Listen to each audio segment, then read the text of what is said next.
Eu quero iniciar esse sermão fazendo menção de uma família real, que ao contrário da família real britânica que nós conhecemos, essa família nunca provocou escândalos. Essa família real, ao mesmo tempo que ela é da realeza, é uma família simples, é uma família singela, é uma família singular. Muito comumente a Igreja Católica chama-na de a Sagrada Família. Hoje eu quero falar um pouquinho sobre essa família, não é? Que de fato é sagrada, não há exagero nessa afirmação, que é a família de Jesus. Realmente a família de Jesus era uma família especial. Era uma família sagrada, escolhida por Deus para acolher o Verbo que se fez carne. Portanto, a família de Jesus é a família mais bendita entre as famílias da terra. Amém?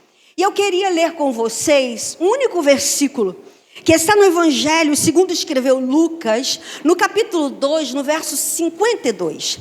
Esse verso, não é esse versículo que eu vou fazer menção, e vou fazer menção aqui da versão Almeida, edição contemporânea, se puder projetar para mim essa mesma versão, amém?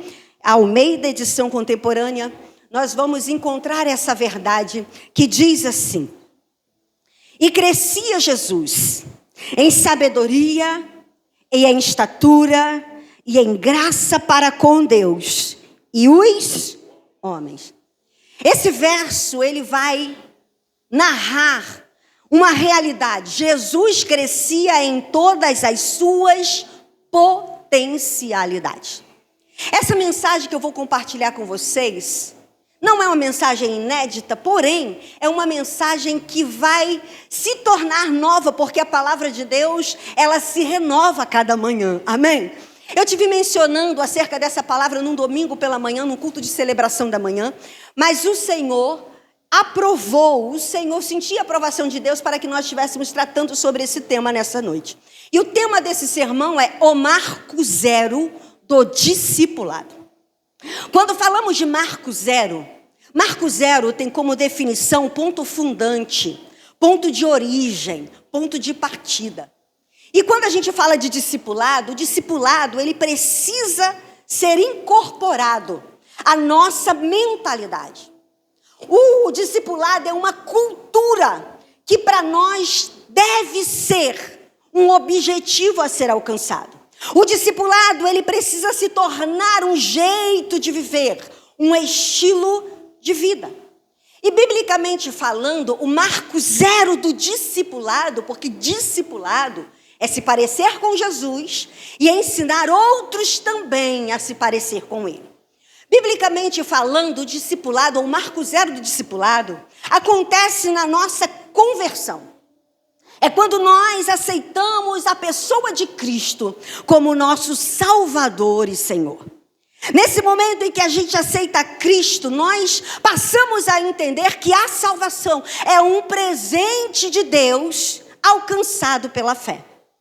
Mas automaticamente, ao recebermos Jesus como nosso Salvador e Senhor, a gente também, inicialmente, assume um compromisso com o discipulado. Ou seja, recebemos Jesus como Senhor. Isso significa que decidimos seguir Jesus de forma prática. Decidimos viver de acordo com os seus princípios. Então, biblicamente falando, o discipulado começa nesse momento em que você aceita Jesus como seu Salvador e o seu Senhor. Porém, a abordagem desse sermão, eu quero tratar hoje o marco zero como o primeiro ambiente em que a realidade do discipulado é vivenciada. O primeiro ambiente em que, como discípulos de Cristo e também discipuladores, não é? Nós vivemos e transmitimos as verdades divinas, que é o nosso lar. Então hoje nós vamos tratar o marco zero como esse ambiente que é a nossa família, que é a nossa casa, que é o nosso lar. Nós sabemos, pelas ciências sociais, que a família é o nosso primeiro grupo relacional. É através da família que nós temos o primeiro contato com a sociedade. Na verdade, eu não sei onde eu ouvi essa frase, mas ela me acompanha muito tempo atrás. E eu gosto muito dessa frase que diz que o lar é o laboratório, onde o cristianismo ele é testado. E é no lar que o cristianismo também precisa ser aprovado. Eu gosto muito da frase que diz que o ministério do altar, ele começa com o ministério do lar. Ou seja, é dentro de casa que o meu real ministério começa. É dentro de casa que eu vou ser testada, aprovada, e é o ministério do lar que autentifica o ministério do altar. E hoje nós vemos pessoas invertendo essas ordens. Não é dentro da igreja, ele é uma bênção, ele é uma potência, ele é um homem de Deus, ele é uma mulher de Deus. Mas dentro de casa falha no quesito espiritual ou da espiritualidade. E a gente aprende essa verdade, que exercer, não é, uma vida de discípulo de Cristo dentro da nossa casa é um processo intencional. Na verdade, é um ato deliberado. É um compromisso que a gente assume de formar Cristo, ou de formar Cristo nas pessoas, ou de desenvolver a espiritualidade dos membros da família. É um compromisso que a gente assume em construir um legado de fé que vai estender-se por gerações. E vale lembrar, não é, que cabe a todos os membros da família o compromisso com o discipulado. Não é exclusivo dos pais. Embora quando lemos a palavra de Deus, a Bíblia vai deixar clara que é incumbência, é responsabilidade dos pais ensinar os princípios das verdades divinas aos filhos. Mas hoje nós vivemos uma realidade, não é, em que muitos lares os pais ainda não conheceram Cristo como Salvador e Senhor. Então cabe aos filhos que estão adiantados no processo de maturidade espiritual formar Cristo na vida dos seus pais. Cabe aos filhos, não é, desenvolver a espiritualidade dos seus pais. E isso não se dá por imposição. Amém? Nós não formamos Cristo nas pessoas ou desenvolvemos as espiritualidades delas pela imposição. Então, como fazê-lo? No livro de Deuteronômio, eu queria pedir aí para que vocês pudessem, se puder, projetem para mim, eu vou fazer menção da versão NAA. Em Deuteronômio, no capítulo 6, a partir do verso 4. Nós vamos aprender através desse texto, ou desses versículos, de como sermos um discípulo de Cristo e um discipulador nesse ambiente, no marco zero, que é a nossa família. Olha o que a palavra de Deus diz para nós. Escute, Israel, o Senhor nosso Deus é o único Senhor. Portanto, ame o Senhor seu Deus de todo o seu coração, de toda a sua alma, com toda a sua força. Essas palavras que hoje lhe ordeno estarão no seu coração. Depois que você é um discípulo, olha o que a Bíblia diz. Você as inculcará aos seus filhos ou aos membros da família. E delas falarás quando estiver sentado em sua casa, andando pelo caminho, ao deitar-se, ao levantar-se. Também deve amarrá-las como sinal na mão, e também deve ser por frontal entre os olhos. Você as escreverás nos umbrais de sua casa e nas suas portas. Esse texto nos ensina o método de como sermos discípulos e discipuladores dentro da nossa casa. Primeiro, esse texto era uma espécie de credo dos judeus, chamado Shema. O Shema é considerado um dos textos mais importantes para os judeus, porque ele incita a interiorização da palavra de Deus, e através do discipulado. Esse texto vai dizer que essa inculcação acontecia no lar com os pais. Os pais inculcavam nos filhos os princípios divinos através dos símbolos, através dos rituais conhecidos como mezuzá. O mezuzá era trechos da Torá que precisavam ser escritos em pequenas tábuas e colocada nos umbrais das portas, à altura dos olhos, por isso como frontal entre os olhos. Esses trechos precisavam ser lembrados constantemente. Esses textos da Torá precisavam se tornar massificados na mente. E esse ensino se dava por meio do contexto da vida. Quando olhamos para a família de Jesus, nós percebemos que o lar de Jesus era um lugar de ensino. Na ocasião em que Jesus conversa com os doutores da lei, nós vamos ver ali revelado naquela conversa o conhecimento, a sabedoria e a inteligência de Jesus. E isso não era o resultado apenas da postura, ou essa postura de Jesus, não era o fruto apenas da condição de ser o Filho de Deus. Mas, sobretudo, a gente percebe aqui o ensino que Jesus havia recebido em sua casa. José e Maria não foram negligentes quanto à educação de Jesus. Na atualidade, nós vivemos dias muito conflitantes, porque na atual cultura nós vivemos essa realidade das transferências, não é? Da terceirização da educação. A família é a base fundante, a base basilar, ou é a base fundante basilar, melhor dizendo, da educação. Mas a gente percebe, não é, que nós temos transferido, nós pais, eu também me incluo nisso, nós temos transferido a responsabilidade da educação dos nossos filhos para os ambientes escolares, para os ambientes religiosos. Aprendemos que o respeito, o senso de compromisso, os limites, os comportamentos adequados que deveriam ser ensinados dentro de casa, a escola que está tendo que ensinar boas maneiras para os nossos filhos. E quanto à espiritualidade, que deveria ser uma função de cada pai e mãe, hoje nós transferimos para a igreja. É o pastor que tem que ensinar os nossos filhos. É a escolinha, é a tia da escolinha dominical. É a líder de célula kids. Irmãos, vivemos essa realidade da transferência. E como resultado, nós temos visto um crescimento acentuado da delinquência. Esse é o retrato da atual sociedade. Nós vivemos dias, não é, em que nós não mais desenvolvemos o caráter, a moral e os bons costumes dos nossos filhos. E eu tenho aprendido que quando a família falha em transmitir esses valores, as leis não darão conta de fazê-los.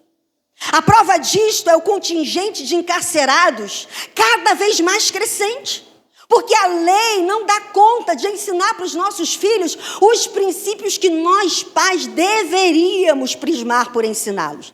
A gente entende que os mecanismos inibitórios, não é, eficientes para manter a ordem social, é aprendidos dentro de casa. Caráter e moral é aprendido dentro de casa. Mas fato é que o Estado tem tirado esse papel das famílias. O Estado, ele tem cerceado esse papel formador na vida do ser humano. E a gente, com muita facilidade e até passividade, a gente tem aceitado essa realidade. Porque é muito mais cômodo a gente transferir, é muito mais cômodo a gente subestabelecer, é muito mais cômodo a gente delegar a responsabilidade, porque criar filhos dá trabalho. Então é mais fácil a gente deixar que os outros façam. Mas quando nós olhamos para essa realidade caótica dos nossos dias, a gente percebe que por conta das nossas ausências, ou da ausência da família na educação dos filhos, hoje vivemos uma crise identitária. Não é? Hoje o ser humano está perdido dentro de si mesmo, não sabendo quem são. Eu já falei outras vezes aqui sobre os Therians. Não é? O que são os Therians? São pessoas que se identificam com os animais. Isso nada mais é do que uma ausência de identidade ou de uma crise identitária, não é? A gente sabe que toda criança ela precisa de estruturas mentais. A criança, irmãos, eles nascem, sabe, com uma capacidade extraordinária. A criança, ela nasce com um mundo de possibilidades. Para termos ideia, um bebê, ele nasce com o dobro de sinapses do que um adulto aos 20 anos de idade. Um bebê recém-nascido, ele tem muitas possibilidades. Mas sabe o que acontece? Nós não estamos ensinando os nossos filhos adequadamente. E sabe o que acontece com o cérebro humano no decorrer do trajeto, no desenvolvimento da criança? Quando as suas sinapses não são adequadamente desenvolvidas ou estimuladas adequadamente, existe o que a ciência chama de poda sináptica. A poda sináptica é o próprio cérebro cortando, sabe, conexões que estão inativas. Quando nós não, ensinamos os nossos filhos ainda bebezinhos, nós os tornamos menos inteligentes. As ciências provam que pessoas com QI ou quociente de inteligência mais elevado, eles não nascem diferentes. Eles só foram mais adequadamente estimulados. As sinapses deles foram mais bem aproveitadas. Quando nós não ensinamos ou damos estruturas mentais para os nossos filhos, eles ficam à deriva, irmãos. E o que nós percebemos hoje é uma perpetuação da infância. Hoje nós vemos adultos infantilizados que não evoluíram. É comum a criança se identificar com bichinho, você sabia disso? A criança na primeira e segunda infância, ela se identifica mesmo com os personagens. Por exemplo, uma menininha, uma criança do sexo feminino, ela se identifica como sendo uma princesa. E para ela é uma princesa de verdade. E está tudo bem, porque faz parte da infância. O menino pensa que ele é um super-herói. A gente vê aí os meninos pensando ser, não é? Ou achando ser, ou tendo essa identificação com o Homem-Aranha, com o Super-Homem, com o Hulk, não é? Com o Capitão América, porque eles se veem assim, e tudo bem. É natural uma criança se identificar com um bichinho. Por exemplo, eu tenho um sobrinho, ele vai fazer 6 anos. Quando ele tinha 4 aninhos, ele cismou que ele era um gato. Ele se identificava com um gato.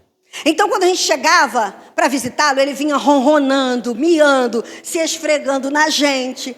Mas hoje, ele já está com 6 anos, ele parou de pensar que é um gatinho. Por quê? Porque a estrutura mental dele está sendo nivelada. Mas sabe o que acontece, irmãos? Hoje vivemos dias em que os pais estão afirmando essa condição na vida dos filhos. De deixar os filhos crescerem pensando ser eternas crianças. Não dão limites, falham nessa estruturação. E aí a gente percebe hoje adolescentes andando na rua com orelhinhas de guaxinim, rabinho de guaxinim, se comportando como guaxinim com o pai do lado. Eu me identifico como um gambá, o pai do lado, com orelhinha de gambá, o pai junto. Com um cachorro, os pais comprando ração, porque os filhos se identificam com cachorros. E aí a gente percebe esse caos sendo instaurado. E com um agravante, queridos, nós temos falhado em transmitir os valores morais e bíblicos dentro dos nossos lares. Quando olhamos para essa realidade do Shema, o Shema que nós lemos agora, esses textos bíblicos, credo dos judeus, eles são instruções das verdades divinas. E os judeus, eles transmitiam essas verdades de 3 maneiras. E eu quero hoje destacar essas maneiras para que a gente use elas como base, como direcionamento para a gente viver a realidade discipulada dentro da nossa casa. Primeiro, eles ensinavam as verdades de Deus por meio do modelo ou exemplo. Diga assim, eu preciso ser um exemplo. Eles ensinavam os filhos através das relações interpessoais, ou seja, através da proximidade intensa. Eles ensinavam as verdades de Deus dentro do contexto da vida. E agora a gente vai aprender um pouquinho como fazer isso. Não é como modelo ou modelagem. Como que a gente transmite as verdades de Deus? Primeiro, devemos viver vidas exemplares. Não é? Devemos viver de forma que os outros nos imitem. E ao nos imitarem, que eles agradem a Deus. Não é quando eles imitarem os meus comportamentos, que seja para a glória de Deus. E quando olhamos para a família de Jesus, vamos voltar lá? A família de Jesus era o lugar onde o compromisso com Deus era levado a sério. Nós vamos encontrar José e Maria levando Jesus para ser apresentado no templo. Eles aqui estavam cumprindo o requisito da lei. Lucas, que mais narra sobre a família de Jesus, ele sempre, ou em quase todos os relatos, ele vai sempre mostrar a família de Jesus no templo. A família de Jesus anualmente ia até Jerusalém na ocasião da Páscoa. Eles buscavam a presença de Deus. A celebração da festa da Páscoa era uma realidade para a família de Jesus, porque a família de Jesus era uma família zelosa, era uma família que levava a sério o culto, a adoração devida ao Senhor. E quando olhamos para a família de Jesus, a gente percebe que o culto e a adoração que eram realizados no templo eram ressonância daquilo que acontecia dentro de casa. Eles não eram pessoas que usavam uma máscara ou dentro da casa de Jesus havia um ambiente de hipocrisia, não. Dentro da casa de Jesus havia uma espiritualidade sadia. A gente vai ver isso na vida de Jesus. Eles não levavam Jesus para o templo sendo uma coisa no templo e outra dentro de casa, não. Eles eram autênticos. A gente vê isso acontecendo com Jesus. Porque a gente entende o seguinte, queridos. Na educação, a gente ensina o que a gente sabe, mas no discipulado, a gente ensina o que somos. Quando olhamos para Jesus, a gente percebe quem era José e Maria. Eles não eram hipócritas religiosos. Eles, de fato, viviam em ressonância. Eles não tinham uma dissonância no comportamento dentro de casa e fora dele. Nós aprendemos que quando nós ensinamos, não é com o nosso exemplo, a gente precisa fazer a pergunta. A pergunta é, sendo eu quem sou, posso ser um modelo para aqueles que espero ganhar para Cristo? Sendo você quem é, o que você faz pode ser replicado? Sendo você quem é dentro de casa, o que as pessoas, ao te imitarem, estarão fazendo? Promovendo a glória de Deus ou a vergonha do Evangelho? Isso é muito sério. No verso dos números 5, coloque para mim, de Deuteronômio, nós vamos encontrar a seguinte declaração. Ame o Senhor seu Deus, de todo o seu coração, de toda a sua alma, com toda a sua força. Então, o primeiro chamado aqui é ensinar pelo exemplo. Deus precisa ser o teu eixo. Deus precisa ser o teu foco, Ele precisa ser a tua base, Ele precisa ser o seu Senhor, seu Salvador. Deus precisa ser o seu tudo. Só quando nós vivemos dentro dessa realidade de plenos discípulos de Cristo é que nós estamos à altura de ser exemplo para os que convivem conosco. E a gente entende porque a palavra de Deus nos faz entender que a palavra ela até convence, mas o exemplo ele arrasta. O apóstolo Pedro, ele vai nos chamar a atenção, não é, na sua epístola, dizendo que as mulheres que obedecem a Cristo, elas ganham o seu marido sem palavras. Porque palavras convencem, mas exemplos arrastam. Queremos falar de Cristo para os nossos filhos, mas o quanto temos vivido Cristo dentro de nossos lares? Queremos falar de Cristo para o nosso marido, para a nossa esposa ou para as esposas, o quanto temos vivido Cristo dentro desse ambiente para que as pessoas o desejem. Amém? E o processo do discipulado de Jesus, não é, baseava-se nesse conceito de modelo. Jesus aprendeu com José e Maria e ele também replicou esse mesmo método. Na ocasião em que Jesus lavava os pés dos discípulos, Jesus vai disciplinar os seus seguidores com a seguinte verdade no João 13:15. Ele diz assim, olha, porque eu vos dei o exemplo, para que, como eu fiz, façais vós também. Jesus não apontava o jeito de ser, ele vivia como deveria ser e levava os seus seguidores a ser como ele era. E é dessa forma que nós precisamos viver dentro do nosso lar. Na ocasião em que Jesus lava os pés dos discípulos, Jesus aqui ele está nos ensinando que o discipulado ele é prático. O discipulado não é teoria, não é conceito, não é ideia. O discipulado é prática. E Jesus nos ensina a viver o discipulado no primeiro ambiente, que é o ambiente da casa. Jesus, quando ele se utiliza da bacia e da toalha, Jesus estava dentro desse ambiente. Um ambiente familiar, ele estava dentro de uma casa, num ambiente de intimidade, sentado à mesa. Jesus pega a bacia, a toalha, e ele lava os pés dos discípulos.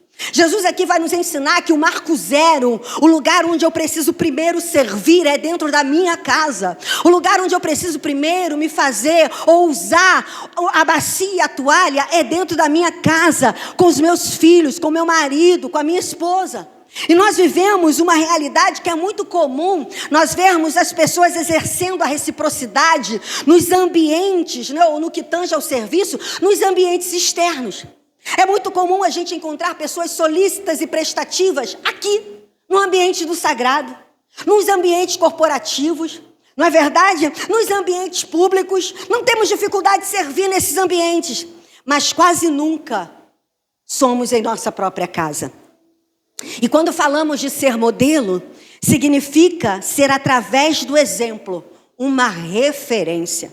O apóstolo Paulo, ele adota essa postura e em 1 Coríntios, no capítulo 11, verso 1, ele diz assim: sejam meus imitadores, assim como também sou um imitador de Cristo. É um processo. Eu imito Cristo, mas eu preciso adotar a postura de levar outros também, através da minha vida, a desejar imitá-lo. Segundo método para se transmitir as verdades divinas dentro da nossa casa é através das relações interpessoais. No verso 7, coloque para mim, nós vamos encontrar verso 7 de Deuteronômio 6. Diz assim: você a inculcarás a seus filhos. Primeiro você aprende com Jesus, depois você precisa transferir esse aprendizado para outro. Porque o discipulado não é só um aprendizado, sabe, unilateral. Não só é eu aprender de Jesus, aprender e nunca transferir. O chamado é eu aprendo e eu transmito. E aí ele diz: inculcarás a teus filhos. Como? Através da intimidade das relações. A intimidade das relações entre pessoas é uma marca do discipulado. Sabe, a gente entende que devemos manter um clima de proximidade pessoal pautada no amor. Tem muitas pessoas que falam de amor, mas dentro de casa são grosseiros, ásperos, rudes, são intolerantes, são indiferentes, não é? São, sabe, distante daquilo que falam. E nós aprendemos que discipulado, queridos, é vida na vida. Eu aprendo e eu repasso. E hoje nós vivemos dias de competitividade dentro do lar. Na última mensagem que eu estive ministrando, eu falei aqui sobre o princípio da hierarquia e das funções familiares sendo desconstruídas. A gente entende que Satanás ele tem trabalhado pela divisão dos lares, porque essa é a função dele. Ele trabalha para diluir, para desintegrar, para fragmentar. Ele trabalha pela anarquia, pelo caos, porque este é o ambiente próprio do seu domínio. Se nós não atentarmos para isso, é isso que vai acontecer. Se nós não formos os discípulos de Cristo autênticos, discipuladores dentro da nossa casa, o caos e a anarquia vão se estabelecer. E a gente percebe, não é, que hoje nós, mulheres, de muitas formas e maneiras, nós temos sido corrompidas por esse feminismo radical. Nós temos sido corrompidas por esses ideais ou essas ideologias satânicas. Não é? Vivemos em busca dos direitos iguais. Esse ideal imaginário fora dos padrões bíblicos. Sabe, eu gosto muito do que Tony Evans, no seu livro Mulher do Reino, ele reverbera. Ele vai fazer uso de um provérbio, né, que diz assim, ou de um antigo provérbio que ele diz assim: as mulheres que querem ser iguais aos homens não têm ambição. Quando você quer ter os direitos iguais aos seus homens, você não sabe o nível de importância que você tem. Você não é uma mulher de ambição. Porque muitas de nós, sem entendimento, pensamos que quando Deus fez a mulher como auxiliadora, como adjuntora, como submissa ao homem, Deus colocou essa mulher no lugar de menor importância, mas não é uma verdade. Quando vamos para o hebraico, a palavra auxiliador, no sentido mais profundo, tem a ver ou refere-se diretamente ao próprio Deus. A Bíblia diz que Deus é o auxiliador do seu povo. Deus é o ajudador do seu povo. Quando Deus olha para Adão e dá a ele uma mulher para ser adjuntora, Deus estava nos dando um papel, uma função de demasiada importância.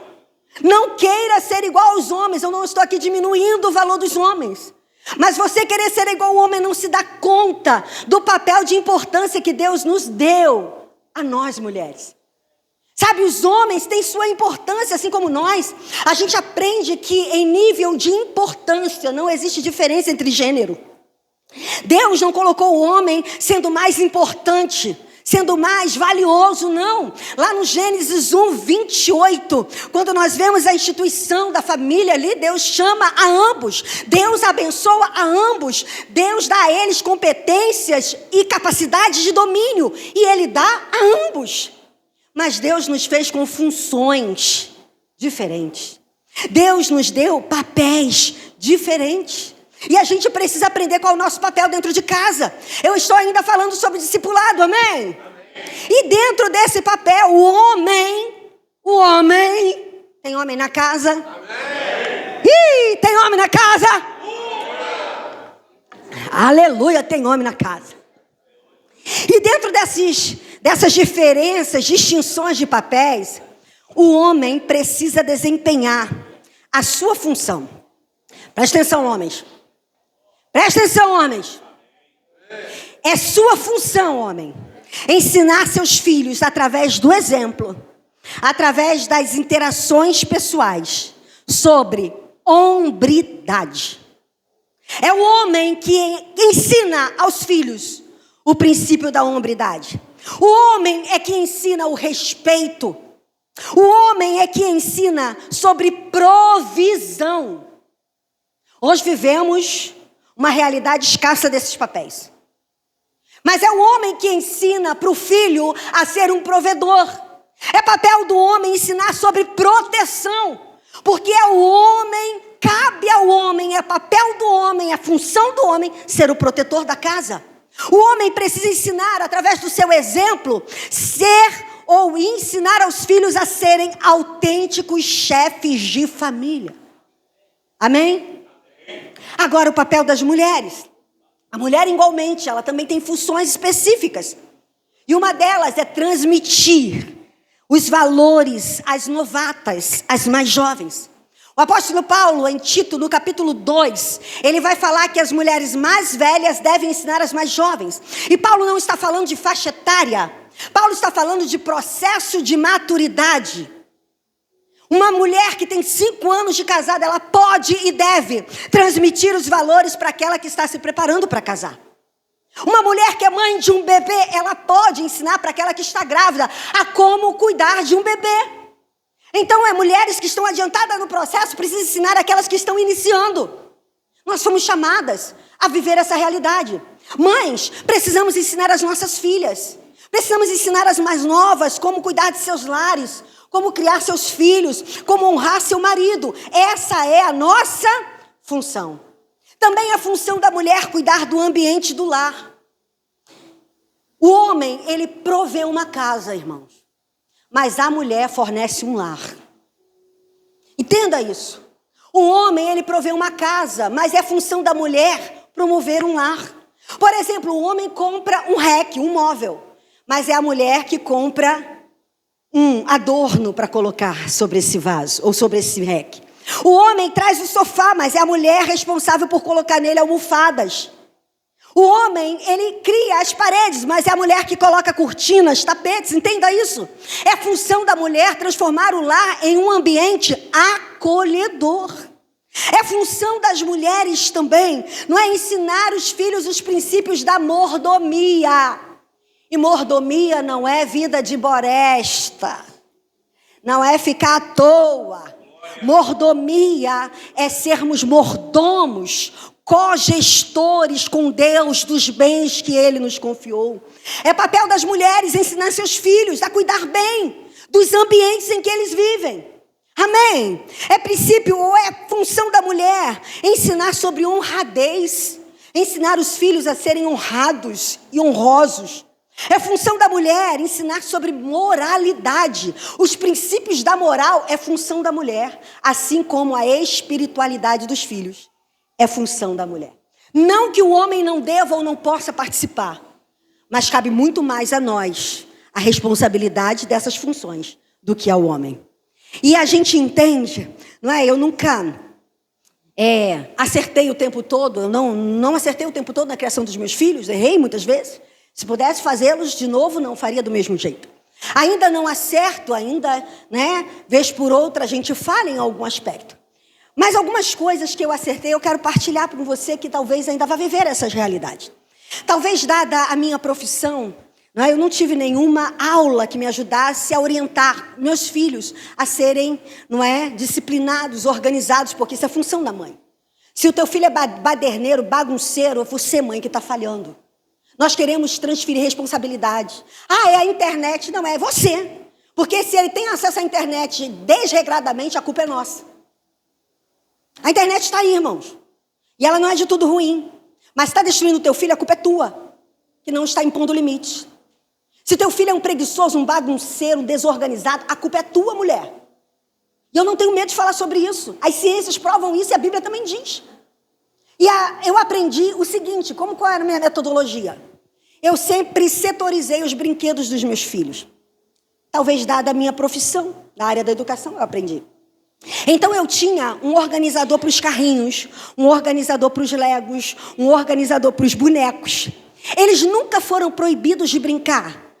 Porque quem chega na minha casa pensa que a minha casa é aquele tempo todo organizada. Não, a minha casa é um lar. A minha casa não é a casa da Vogue, nem da Pinterest. Casa que é um lar tem brinquedo espalhado. Casa que é um lar tem uma roupa ou outra fora do lugar. Casa que é um lar tem uma almofada fora do lugar. Sempre existe isso. E os meus filhos nunca foram privados de brincar, mas havia uma regra. Terminou de brincar? Junte os brinquedos. E coloque cada item na sua casinha. É claro que dá trabalho, irmãos, porque quando bebês, em cada 20 peças que eu catava, eles catavam uma. O bebê é assim, não é? Ele vai lá, pega uma, só bota, você cata o restante. Mas eles me ajudavam. Antes de ir para a escola, vamos forrar a cama. Eu puxava de um lado, eles puxavam de outro, ainda muito novinhos. Dava o lençol para eles segurar, para eles aprenderem a dobrar. Era um trabalho, irmãos. Mas eu hoje usufruo dos frutos, sabe, desse trabalho, desse treinamento. Meus filhos não saem de casa, nem para o trabalho, nem para a escola, sem antes deixar a cama deles em perfeito estado. Dá trabalho, mas a gente precisa treinar nossos filhos, é nossa função, irmãos. E é repetir quantas vezes for preciso. Amém? Nós precisamos ensinar os nossos filhos a ter cuidado com os seus tênis. Tem mães que lavam tênis para os filhos, burros velhos. Ei, irmãos, lá em casa eu não lavo meus sapatos, não. Meus filhos foram treinados a lavar os deles e os nossos. Por quê? Porque quando eu estou na cozinha, eu faço comida para mim e para eles. E eles entenderam isso. Então não há problema deles lavarem os meus tênis. Reciprocidade, aprende dentro de casa. Ok? Meus filhos aprenderam e aprendem até hoje, porque às vezes a gente precisa relembrar, né? Porque esquece. A ter cuidado com os seus materiais didáticos. Meus filhos sempre souberam quanto custa a escola deles. Não para que eles sejam constrangidos. Não para jogar na cara deles, mas para eles saberem que ajustes financeiros precisaram ser feitos para que eles estudem em escolas particulares. Eu quero orientar você. Ajude e ensine seus filhos a participar das suas finanças. Tem filho que não sabe que o pai está apertado financeiramente. Criança, irmãos, não quer saber. Se ele não souber que você não tem dinheiro e por que você não tem dinheiro, ele vai querer lanche, ele vai querer ir para o cinema, ele vai querer um brinquedo novo, ele vai querer um tênis novo. Nós nunca escondemos dos nossos filhos quanto a gente ganha, para onde o nosso dinheiro está indo. Quando a gente precisa conquistar um bem, eles são consultados. Não no sentido de aprovar, mas no sentido de serem informados. Olha, a partir de hoje nós vamos fazer uma compra e a gente vai ter que fazer alguns ajustes. Eles participam das finanças. Eles sabem quando a gente pode dar para eles um lanche e quando a gente não pode dar. E está tudo bem. Quando nós escondemos os nossos filhos, nós não estamos ensinando para eles os valores, não é? Então nós precisamos ensinar para os nossos filhos. Isto é discipulado, isso é princípios para a vida. E para finalizar, ensinar os nossos filhos se dá por meio do contexto de vida. E eu quero abarcar aqui o versículo 7, 8 e 9, que diz assim, na versão NAA, diz assim: delas falarás quando estiver assentada em sua casa, andando pelo caminho, ao deitar-se, ao levantar-se. Deve amarrá-la como sinal na sua mão, e lhe serão por frontal entre os olhos. E você escreverá nos umbrais da sua porta. Esse texto está dizendo que o discipulado é um estilo de vida, é um jeito de viver. Existe um provérbio popular que diz que o que você faz fala tão alto que eu não posso ouvir o que você diz. O nosso comportamento, ele não pode ser desvirtuado daquilo que falamos. O termo ensinar no latim é insignare e significa entalhar. Quando ensinamos os nossos filhos, nós estamos marcando eles por dentro para que o comportamento deles seja coerente com aquilo que está sendo ensinado. E eu gosto muito do que o escritor, o sábio aos provérbios, no capítulo 22, no verso de número 6, vai dizer para nós. Eu gosto muito dessa versão, que diz assim: instrua a criança segundo os objetivos que você tem para ela. E mesmo com o passar dos anos, não se desviará deles. Quando você ensina caráter para o seu filho, ele pode estar num ambiente de pessoas com caráter duvidoso, ele não vai se corromper. Se você ensinar moralidade para o seu filho, ele pode estar no meio de uma sociedade imoral ou amoral, e ele vai continuar com moralidade, porque o que você ensinou vai permanecer. Para concluir, Salmo 78, coloca para mim aí, verso de número 3, versão NAA. Vamos ler todos juntos? Já o que ouvimos e aprendemos, o que os nossos pais nos contaram, não o encobriremos a nossos filhos. Contaremos às gerações vindouras os louvores do Senhor e o seu poder e as maravilhas que fez. 5. Ele estabeleceu um testemunho em Jacó, instituiu uma lei em Israel, ordenou aos nossos pais que os transmitissem a seus filhos, a fim de que a nova geração os conhecesse. E os filhos que ainda hão de nascer se levantassem e, por sua vez, os contassem aos seus descendentes, para que pusessem a sua confiança em Deus e não se esquecessem dos feitos de Deus, mas lhes observassem os mandamentos. Nós vimos aqui a importância do ambiente do lar na instauração do reino de Deus nessa terra. Estabelecemos o reino de Deus dentro da nossa casa através do modelo de sermos exemplo, através das interações interpessoais e através do nosso modo de viver. Dentro ou como modelo, a gente precisa ser autêntico. Através das relações interpessoais, a gente precisa replicar as leis, os decretos e os princípios de Deus. E no contexto da vida, vivendo uma vida de humano, sentado, deitado, caminhando, fazendo as suas atividades diárias, nós precisamos ser um exemplo a ser imitado. E para finalizar, o resumo que Lucas faz do progresso de Jesus, que nós lemos inicialmente. Jesus crescia fisicamente, Jesus crescia espiritualmente, Jesus crescia socialmente, Jesus crescia intelectualmente. E todas as potencialidades do menino Jesus era o resultado da postura correta, praticada e verificada pelos seus pais. Que o Senhor nos ajude para que possamos ser famílias mais parecidas com a de Jesus, amém? Nós entendemos que não somos perfeitos, Mas o chamado de Deus é para que sejamos suficientemente bons. Que sejamos bons pais, bons filhos, bons maridos, boas esposas, discipuladores na transmissão das verdades de Deus. Amém?